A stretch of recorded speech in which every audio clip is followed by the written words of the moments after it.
اگر آپ نے ان حروف کو سمجھ لیا اور ان کو پڑھنا سیکھ لیا تو آپ سمجھ لیں کہ بس آپ نے قرآن پڑھنا سیکھ لیا۔ یہ تشدید والے بڑے ہی ٹف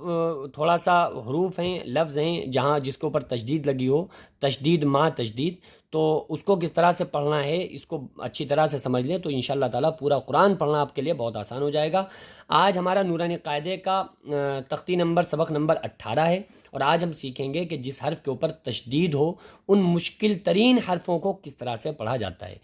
پہلے یہاں پر میں ہجے لگا کے آپ کو دکھاتا ہوں، اس کے بعد پھر رواں پڑھ کے دکھاؤں گا۔ آپ دیکھیں کہ عین کے نیچے کیا لگا ہوا ہے، زیر لگی، عین کے نیچے زیر ہے، اور لام اس کے بعد کون سا حرف ہے، لام ہے، اور لام کے اوپر تشدید ہے، پھر اس کے نیچے زیر ہے، پھر اس کے بعد یا ہے، اس کے اوپر تشدید ہے، پھر اس کے اوپر واو ہے، اس کے اوپر پیش ہے، پھر اس کے آگے واو ہے، اس کے اوپر جزم ہے، اس کے بعد نون ہے، اور نون کے اوپر زبر ہے۔ تو کیسے پڑھنا ہے، عین لام زیر عل، ہجے لگائیے، عین لام زیر عل۔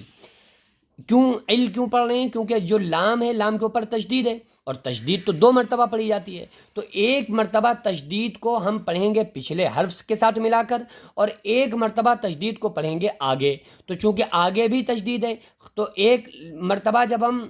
اس لام کو اس عین کے ساتھ ملائیں گے تو ایک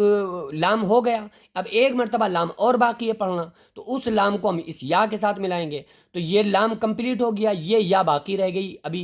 کیونکہ اس کے اوپر بھی تشدید ہے تو ایک بار تو یہ والے لام کے ساتھ یا مل گئی، اب یا ایک بار اور باقی ہے تو اس یا کو پھر واو کے ساتھ ملانا ہے۔ تو ہجے کیسے لگانا ہے، عین لام زیر عل، لام یا زیر لی، علی، یا واو پیش یو، علی یو، علی یو، نون زبرنا، علیون، علیون۔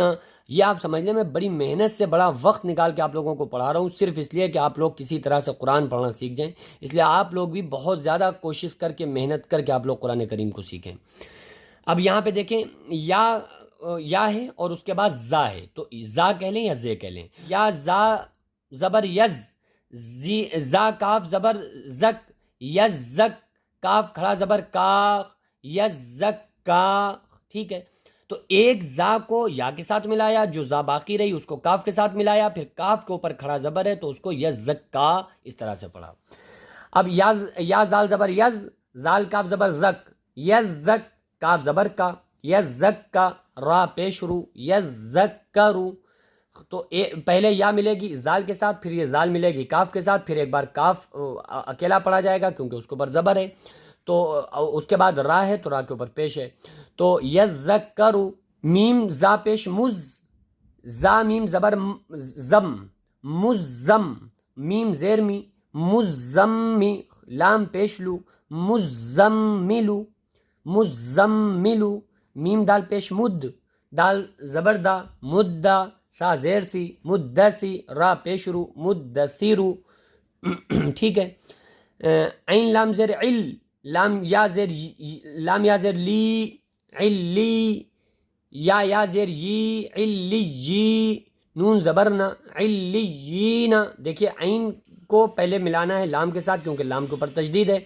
پھر جب ایک لام ہم نے عین کے ساتھ ملایا، اب ایک لام ابھی اور باقی ہے تو اس لام کو ملانا ہے یا کے ساتھ، تو اب 2 مرتبہ اس لام کو ہم نے استعمال کر لیا، پڑھ لیا، اب ایک مرتبہ یا بھی استعمال ہو گئی لام کے ساتھ، تو اب بچی یا اور پھر اس کے آگے بھی یا ہے، تو اس یا کو جو تشدید میں سے ایک بچ رہی ہے اس کو ہمیں اگلی یا کے ساتھ ملانا ہے اور اس کے اوپر زبر رکھنا ہے، تو عین لام زیر عل، لام یا زیر لی، علی، یا زیر یی، علی، نون زبرنا، علیین، علیین۔ اس کے آگے بھی دیکھ لیں مد کا بیان، حروف مدہ کے بعد حمزہ اسی کلمے میں ہو تو مد متصل، مد واجب ہوگا، یہ تختی نمبر 19 ہے، یعنی کہ یہ سمجھ لیں یہ مد متصل ہے، یہ مد منفصل ہے، یہ مد لازم ہے۔ تو میں اس کو بہت زیادہ آپ کو ڈیپلی نہیں سمجھاؤں گا، بہت ہی ایزی طرح سے اس کو سمجھا دوں گا، بس تھوڑا سا سمجھ لیں کیونکہ بہت ہی مہین قاعدہ ہے، اس لیے میں آپ کو زیادہ اس کو باریکی میں لے کر نہیں جاؤں گا۔ یہ جو اتنا بڑا والا آپ مد دیکھ رہے ہیں نا، اس کو بس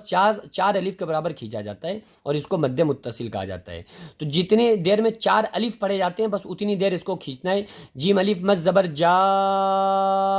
حمزہ زبر آ، جا، سیئت، سوء، فی امرنا، لا الہ، یہ 3 الف کے برابر کھینچے گا۔ انا انزلنا